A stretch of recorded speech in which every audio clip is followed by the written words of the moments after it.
Good morning, and thank you everyone for joining. For those who don't know me, and I believe everyone on this call does, but just briefly, my name is Aarti Shah. I'm also based here in Nairobi. Sassini colleagues, delighted to have you on the call, because on an earlier call with Tanuja, she said, where's the action? When are we going to turn some of these things to action? And by having Sassini PLC on the call, it is an agribusiness of note in Kenya. They produce tea, coffee, macadamia nuts, avocado, some of the best avocados in the world, some of the best tea and coffee in the world, but I am a bit biased, and dairy. And they've been present in the country for many, many decades. So what we're going to be talking about today crosses all sizes, if you like, of agriculture, from the likes of the Sassinis and their peers, all the way through to the various companies we have, not just in Kenya, but across Africa.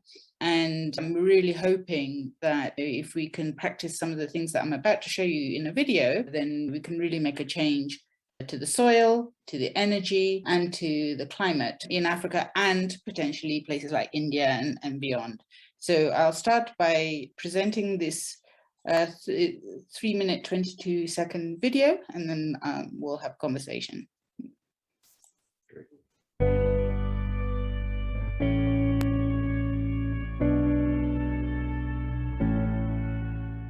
Do you eat chocolate or drink tea or coffee? Do you wonder what greenhouse gases you are emitting by doing so, or how you could drastically reduce them? The challenges in Africa are interconnected. Grid electricity is unreliable, expensive, and not universal. Solar with batteries is more stable, but still high cost. And without batteries, it is not continuous. Factories, offices, and shops use diesel for business continuity. Rural households consume little or no modern power. Africa produces far less food for itself and for export than it could. Farmers often dump or burn crop residues, which, along with natural and human-caused forest fires to make way for agriculture, produce pollution and greenhouse gases which damage public health and local climates. Forests are cleared, but now land is degrading to a point where it is releasing carbon. And on top of this, rural households and agribusinesses still combust wood and charcoal for cooking and industrial processes. Kenyan tea producers burn wood to dry the leaves. Co-REGEN is a circular model for African smallholder farming communities and agribusinesses. People collect low-grade agricultural surplus that can't be used in compost or animal feed. This biomass is put through gasification, which generates different forms of energy. The electricity is stable and could replace the batteries that make solar mini-grids so expensive in Africa. Flash-dry tea prunings and you generate heat to wither tea leaves. So gasification improves energy supply and reduces its cost and saves trees in the process. Women who no longer have to collect wood will be more productive elsewhere, and if the same women are for the first time paid for their residue, evidence indicates that income will be put to good use. Agribusinesses can use the capital saved to add value elsewhere, but gasification to energy, while efficient, is an incomplete process. What is left over is a stable form of carbon known as biochar. This biochar will increase crop productivity and capture carbon in the soil. If we add crushed basalt, which we find easily in sub-Saharan Africa, we capture even more carbon and make productive use of it. And we help combat global climate change and soil acidification. In short, here's what you can expect for 100 tons of biomass. And thanks, Prof, for the inspiration. So, I know there was a lot of content in that 180 or 200 seconds worth of video, but that was deliberate because, first of all, the challenges we are addressing are interconnected, but depending on where you're looking, so the larger agribusinesses like the one we have on the call today, you'll be producing your own tea and buying additional tea from outgrowers. So there's an opportunity to change what's going on in your own estates, plus the practices of the communities around you. And in some sectors, electricity might be more important, in others heat might be more important, or in the case of the likes of tea, you have a need for both. One of the things that is really key is that the individual concepts like gasification and moving away from incineration to gasification is not brand new. It's been around for a while. And even concepts like biochar, again, Dries, who's on the call, can tell you about trials that have been going on for 15 years in Kenya and Uganda. And no doubt, I'm sure in India and other places, there is applicability of biochar. Obviously, you need to look at the soils, and that's why we have Dries on the call, because he's absolutely the expert in that space. But the point is that from a soil conditioning perspective, biochar is most certainly going to be impactful, and most certainly in tropical Africa, where the soils are degraded and need a bit of tender loving care. So why are we focusing on tea? For many reasons. One, because from a Kenyan perspective, it is a significant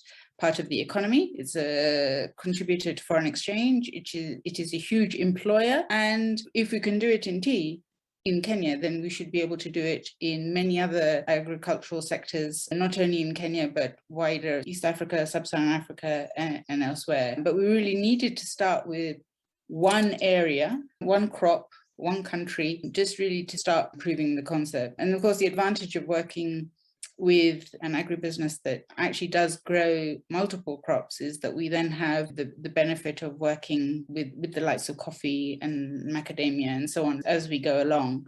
The other thing I will say is that when you're sitting in the global north, if you're sitting in Europe or America, you are a consumer of a lot of these products. Kenya exports most of its tea. I think 5% of it is consumed domestically. It exports most of its coffee. And I think it's really important that people sitting halfway across the world understand the challenges as viewed from the Kenyan lens or the African lens.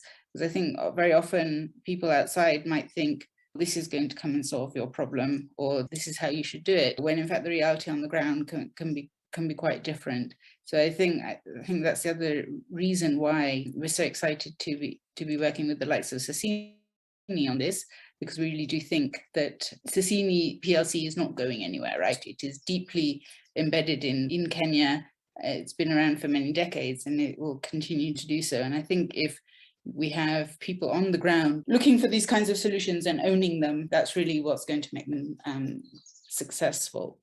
I'm happy to sort of take any questions there might be at this stage. Luke, you have your hand up.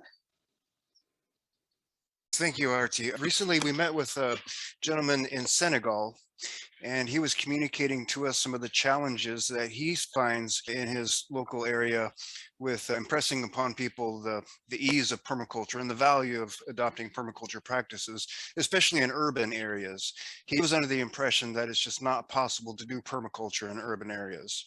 That was one of his points. And then the other point is how to impress upon people the value of organic foods and farming techniques in permaculture when most people judge with their eyes. The bigger tomato is the better tomato, that kind of stuff. Can you share any tips and tactics to raise awareness that may be effective for us? Wow, that's a huge question. Let me start, and then I'm going to hand over to Dries. I think that what has happened over time is that a country like Kenya, for all the right reasons, with all the beautifully rich arable land that exists, clearly agriculture is a significant part of the economy, not just tea. And for those who look at GDP, and I think GDP is a questionable measure, but the point is that it accounts for at least a quarter of the country's GDP. What's really important now, with all this focus on what are we putting into the soil, because what we put into the soil is effectively what we're putting into our bodies, that is starting to matter, perhaps more than it ever has done.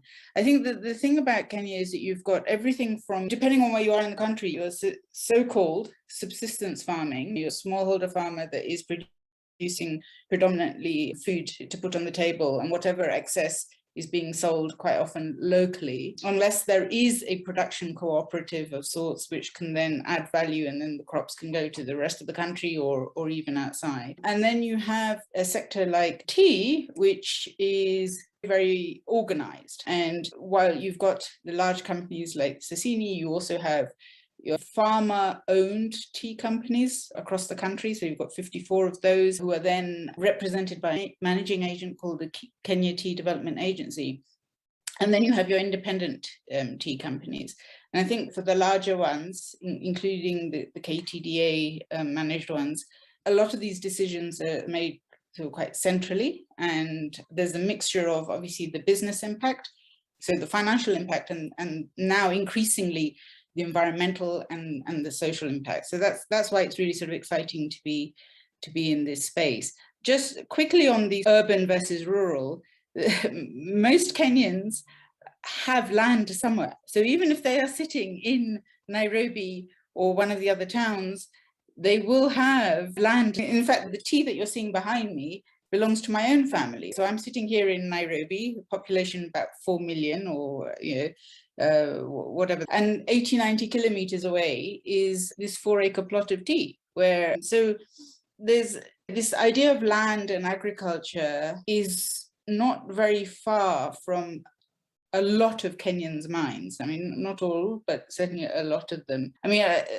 if you live in Nairobi and you have the privilege, as I do, of living with a sizable amount of land, there's no Nairobian who won't have some what we call shamba, some vegetable garden in their own compound. If they have the space, they can have it. So there's still a deep connection to food and agriculture and to the land in a country like Kenya, because it's just deeply cultural. Dries, did you want to add anything? Yes, thanks, Aarti. Indeed, you touched on the points of the business perspective and land ownership. But in general, I think, and from experience of the research around different sustainable land use practices, be it organic farming, permaculture, conservation agriculture, integrated soil fertility management, there's so many. The breaking points in many of them, and what is keeping them from moving to scale in, say, small-scale farming systems of Africa, is the organic resource management.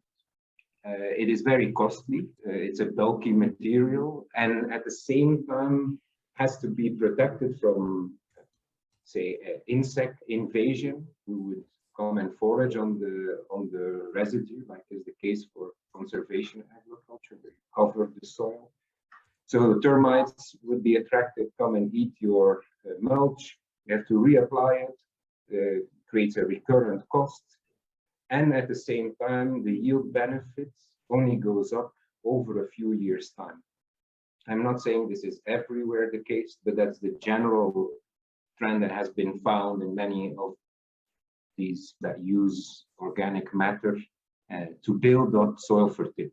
It is not so evident, especially in tropical African systems. One very important distinction to make, that soils are affected by climate and also the geology. I know geology sounds like, oh, it's thousands of years ago. Well, they matter. 65% of the land mass in Africa is, say, basically surface as 250 million years ago. That's Precambrian, before the dinosaurs roamed this little planet of ours. So very different from the global north, where soils are only 10,000 years old and therefore react very differently to management practices. So it's, if you look at vegetable production, permaculture is organic farming, to be clear. Small-scale farmers almost by default do organic farming because they use very little inorganic inputs, synthetic chemical control agents, and so on. So if you look at a staple food, then it becomes very difficult. You need the mechanization, which has helped in pushing forward conservation agriculture in the wheat belt of the States or Russia or anywhere. So that's where Co-REGEN wants to address, is to offer an avenue to actually augment the value of your organic resource by optimizing its use throughout the value chain, from the fields all the way to processing. I picked up on a couple of things that I'd like to ask about. The comment is, we heard from Usha last night describing her area in Tamil Nadu and essentially how the farmers are producing things that can be processed pretty much in place in a very fluid open market structure. And then we just heard you describe mixed market structure where Kenyans have this connection to the land still, but you're talking about rather significant businesses that have quite different structures. And it just lead to Luke, who's dealing with our culture in the United States, that people don't necessarily have any connection and don't care where things come from. So that's my observation. Then my question is, how does this expression of what you're doing relate to that market structure and the cultural identity that you're in? Why choose tea, for example? And in Usha's case last night, it was like, these farmers are actually going to make money. Is this part of the proposition to the tea makers too? So I think, first of all, as you can see from the video, we mentioned smallholder farmers all the way through to businesses of different sizes. The reason for starting with tea is A, we have to start somewhere and prove that this works. B, Kenyan tea sector is highly organized, but you have a mix of, if you like, supply. So you have the 54 tea companies that have 69 factories that I was describing earlier, and that is over 600,000 farmers. And then you have the likes of Sasini, which is obviously much larger. One of the reasons for choosing tea is because there's a lot of incineration today. And while globally people talk about the lack of electricity and affordable, reliable electricity in places like Kenya, that absolutely is the case. At the same time, this whole thing of incineration, and I'm not just talking about tea, we look at glass. Kenya produces glass, not a huge scale, but the company that does it, they buy used fuel oil to heat as a source of heat. We look at edible oils, we look at other sectors in Kenya alone that are using heat, and they're all using incineration, which from both a climate and environmental perspective are antiquated and not great because of all the emissions. Even breweries, not just in Africa, breweries in Europe are proudly telling people that they're now using wood chips, for example, instead of oil. But that's not really shifting the problem, because you still have all those emissions and pollution from that. So we thought, let's start with an area which is organized and also willing. So when we first started talking to Godfrey Otieno at Sasini and the head of risk, there was, and I think Godfrey allowed me to sort of speak on your behalf, but I think there's real enthusiasm and interest in this because Sasini wants to be a sustainable organization. Once we're successful in tea in Kenya, we'll go to other sectors in Kenya. We'll go to other sectors in Zambia or in West Africa. There's plenty of cocoa in West Africa. Going back to the smallholder / subsistence end of the scale, again, absolutely, once we've proven that gasification as a technology works, it does work. But if you read the Kenyan Ministry of Energy's latest, I think, bioenergy paper, they'll say, well, we haven't really proven it here yet.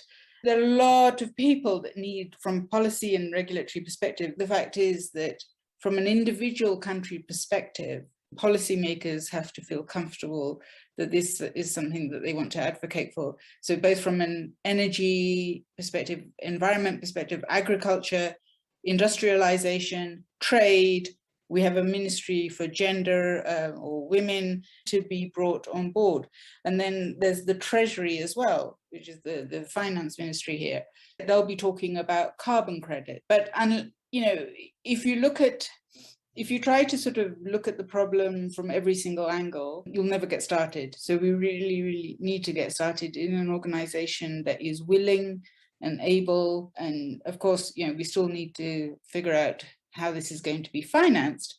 But I don't think that is the biggest issue. I think there are plenty of funders who are looking for projects. You know, as long as we can prove that this is viable, and we obviously need to define what viable means, you know, from a financial perspective. So yes, once we've conquered tea, we'll then move on to some of the other cropping systems and some of the smallholder systems, perhaps encourage them to put in production cooperatives where that makes sense. So yes, there'll definitely be scope. Dries, you want to add something? Yes. First, the business model is already having an established aggregator network, which is very crucial to bringing down costs. And so we use it as a springboard, as Aarti said already. Considering it's an export product, high end of the market is being entered, so they have a good cash flow, say, to make a change in their operations. And then last, this is also becoming very clear to climate scientists, to geoengineering gurus around the world, connecting biomass, and then especially waste biomass or short-term rotation of forests and so on, combined with gasification that offsets energy needs, and then especially fossil fuel, primary wood fuels as well, because they then also compete with land for food production. And then lastly, the biochar that is obtained from the gasification allows you to basically touch on different needs within a business. And the biochar has a long permanence in the soil.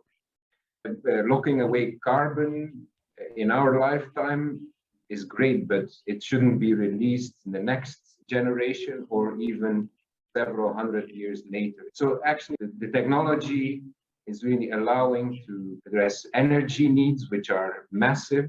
We shouldn't just say we only look at agriculture and we forget about the pressing energy shortage and insecurity for many businesses, let alone be for private households, and connecting that immediately within the same system to carbon sequestration. So we don't push we first pump more CO2 in the air and then we'll scrub it out with one of those hyped,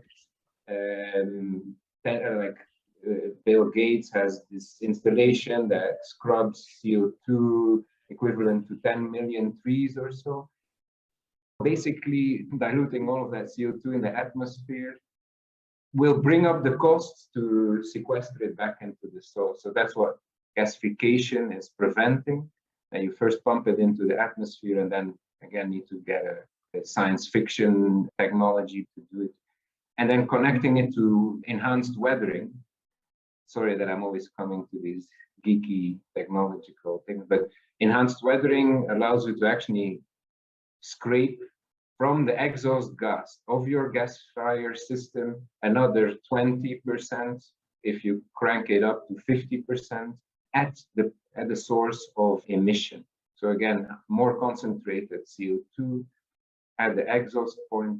So therefore your efficiency of carbon removal is much higher. And this fits perfectly into the tea operational footprint as many other food processing chains. And I will just add, Andrew, just one last thing, that as you saw from the presentation, the gasification generation or the generators can vary in size. So you saw one which was actually mobile, which was connected to the back of somebody's vehicle and they're driving around. That's obviously so in the region of 25 kilowatt. but then you have the container size. And so again, depending on the scope for that particular agricultural community, depending on whether they're on the electricity grid or not, depending on whether they need heat or not, we will configure it according to that community's needs. And again, it might be sugarcane, it might be some other crop, it might be a couple of hundred households, or it might be one estate or multiple estates. So depending on the setup of that community or of that company, we can then sort of say, okay, this is what we recommend. Let me, just in case we haven't heard from a few people, so would anyone else like to make a comment or have a question? I just want to add, we discussed this when we spoke. So one of the other sort of interesting applications of this would be to modularize it and make it sit on a mobile van or something small enough to sit on a mobile van. So say in a situation like ours, whenever there is harvest, this mobile van can go there, help farmers turn it into biochar, because they had been using biochar for a while, which as a practice stopped after Green Revolution. So that was one of the things that Aarti and I discussed, and it would be another interesting application for something like this, for a technology like this. And the short answer is yes. Hello, Jackson. Hello, sorry, I didn't get the invite. I've been struggling to get the same from my colleague. Oh, sorry, I thought I sent it to you last week. But anyway, no matter, you're here. Sure. So just for everyone's benefit, Jackson is my original partner in crime when it comes to Sassini PLC. Perhaps, Jackson, you want to introduce yourself and yeah. Thank you, Aarti. Thank you, team, and everyone on board. Sorry for being a bit late, but all is well. My name is Ibrahim Jackson Marwa. I'm the Group Risk Manager, Sassini PLC. Thank you. Welcome. Thanks for joining us. I can see Luke had another question. I think that's the major issue for me, is what's going to be the incentive for somebody that is more driven for affordability to give this a try. Sure. So I'm going to talk about it from a Co-REGEN perspective, and then and then Sassini colleagues, please weigh in if you have a different view. Again, let me just zoom in on tea for 1 second. The price of tea is not determined by the Kenyan farmer, and it's not determined even by the Kenyan sort of agribusinesses, tea companies.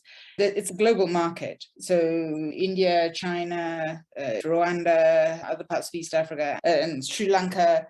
So Kenya is a significant producer of black tea. However, it can't turn around to you, Luke, and say, right, this is how much we're going to be charging you for it. So the real pressure from a Kenyan perspective is actually reducing cost of production. The way I look at it, there are two areas. One, how can Kenyan tea be produced at the same, if not lower cost? That's a financial one. But there's also the environmental cost. And there you're talking about carbon credits, or you're talking about the fact that if we continue behaving the way we do as a planet, and the temperature continues going up, then this tea behind me here won't be able to grow anymore. And already in this year in Kenya, the winter, which we're hopefully coming out of, has been very cold, not great for tea. We get rain at all the wrong times of year, or we have droughts. So there's clearly a short-term financial cost. When I say short-term, I mean, when you're starting to invest in sort of capital expenditure, which would require, there is that once-off cost. But then there's also the fact that all this residue, which is in the case of tea prunings, is not being used. So again, that's why I think it has a value. And so collecting it, putting it through the gasifier instead of burning wood, you then have to sort of start balancing those numbers and say, all right, is this, from a business perspective, is this going to reduce my cost? I think the second thing is, we who drink tea should be prepared to pay a premium for decarbonized tea. Now, that's something that again, is not within my control, but if you look at whether it is, we talked about Tata Tetley, you talk about Twinings, you talk about Unilever, although it's talking about divesting from tea, it still has tea farms in Kenya and elsewhere. I don't know if anyone's familiar here with the Paka tea brand, which looks all sort of, that is owned by Unilever. So I think that all along the chain, people have to think about how much are we prepared to pay? And yes, Andrew, absolutely take your point. Do we actually charge a premium for tea that is still produced in the very environmentally destructive way? So that could also be an option, absolutely. But I think that the point is that there's a limit to what a single party along the chain can do. And obviously, there is obviously competition. Aarti, you mentioned Pakkas. I had this tea fetish for years, and this was in England. And Pakka was one of my favorite brands at some point, because Waitrose sort of pushed it. Just to add to your point, one is at the production side, right? And the other is at the distribution, marketing, presentation, positioning side, and then the consumption side.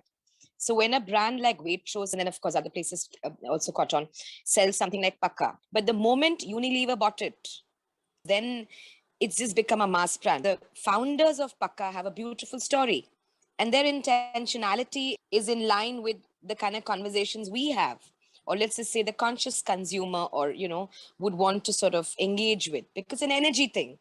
But the moment Unilever took it, and Unilever was not the only company in the reckoning. Let's just say that there were a couple of guys bidding it, and they were sharp enough to, because they acquired it, right? And that's become the norm. But the moment Unilever takes it, the energy exchange changes it, because then they start their practicing. So to your point, you can't expect a Unilever to do that, because it's not in line with their core ideology. To be clear, I'm not speaking on behalf of Unilever, and I'm not also not looking to point them out. And also Unilever in Kenya, Unilever Tea in Kenya has decided to go for solar, for electricity. But I presume they are still incinerating wood for heat. My point is that larger organizations have, as Dries was saying earlier, the balance sheet to think about some of these decisions, right? And we can't ignore that. I think also there's an awful lot of business to business tea production that happens, right? So we have Sasini and we have others in Kenya that unless you actively look for where is that tea coming from, which country, because a lot of Kenyan tea does get blended with Sri Lankan tea and other teas. So are you drinking pure Kenyan tea? Are you drinking, which field or which farm or which part of the country is that tea coming from? And that's where I think consumers can pay a lot more attention and then put pressure, vote with their wallet, if you like. So I do think that matters. But I also think that, again, all along the chain, there's a lot of decisions that need to be made, and preferably with everyone around the table, to the extent possible anyway, to say this is what we can do to make tea a more environmentally friendly product. One last thing, and then I'll hand over to Dries. If you look at some of the other crops in Kenya, like pineapple, a lot of that waste is currently being burnt because they just don't know what to do with it. And maybe some of that waste can be used for paper pulp, or maybe it can be used for briquettes for home cooking use, perhaps.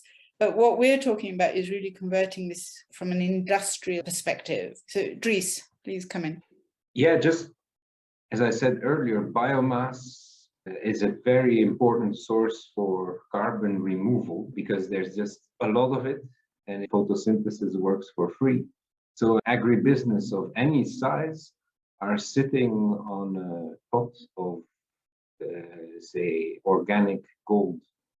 So as much as commodity producers, traders are the highest value remains with the food or whatever consumable they produce from it. But the waste has been considered a nuisance, and like with the pineapple trash is actually costing them, is a cost, while not only gasification, biochar, other technologies allow to actually make that from a cost into either a zero costing or a profit making part of their business through the energy. No, I'm not alluding to carbon credits because they should not be the one that drives the carbon economy that everyone has been focusing on carbon credits, but that would just add a tax on something. So it's making sure you use that huge stockpile of fast cycling renewable biomass that is actually going to be crucial to make sure the asset becomes an asset rather than a headache. Right?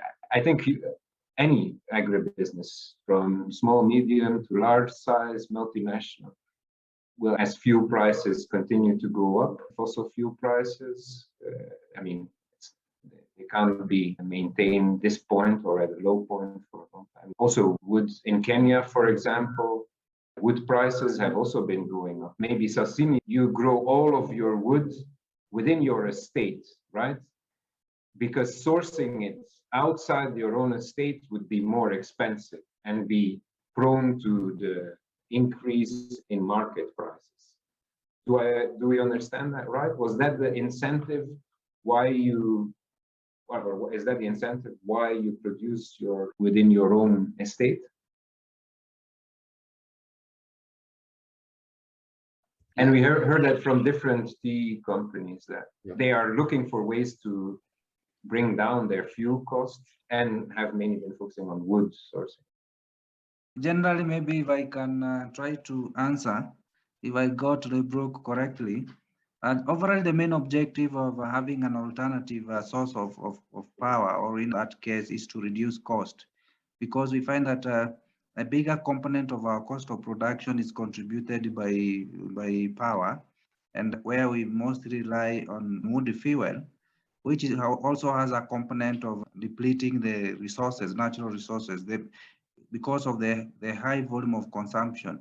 So if you look at the rate at which the firewood matures and the rate of consumption, they don't match. So it would be prudent that we have an alternative source of power that will help us, one, reduce the cost of production, and also preserve our natural resources, which is basically the forest and the trees, which we are also trying to implement an initiative on the same from the sustainability agenda.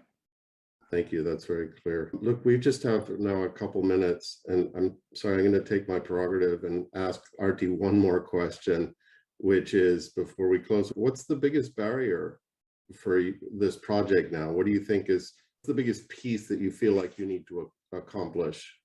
So I think in the short term, and just creating a financial and non-financial model which proves that this can bring down cost of production over a specific period of time. You know, the tea price is very volatile, and no Kenyan business can afford to have its costs go up. So that, for us, is our ceiling. And right now we're working very closely with Sasini on, putting in the data to show at what point, once you've taken into account all the sort of logistics, the equipment, and I'm not going to start talking about the sort of accountancy side of it, but once you procure the equipment, once you have your supply chain, which must be regular because these boilers operate 24/7, how can we get a model that actually makes financial sense? Good, excellent. You're actually creating the model with the producer, is what you're saying. Right, so we have a model in place, and we're going to put the producer data through that model and keep refining it to the point where we can say, right, this can go up, this can go down, this can go sideways, and this will make it happen. Okay. Yeah, so we're co-creating it with Sasini, yes. Okay, that's fantastic. So look, we're at the end of our time. Is there, sorry, did I hear one last comment from someone? Yes, this is Tanuja. Yeah, if I may ask hi, Aarti. In addition to Andrew's question, I wondered, the fact that you are obtaining biochar, which is then something you can use yourself. Yes, biochar will increase productivity and reduce fertilizer use. So it will absolutely have an economic impact too. Yeah. Good. Excellent, excellent questions. Okay, I'm sorry, I'm going to stop the recording right now.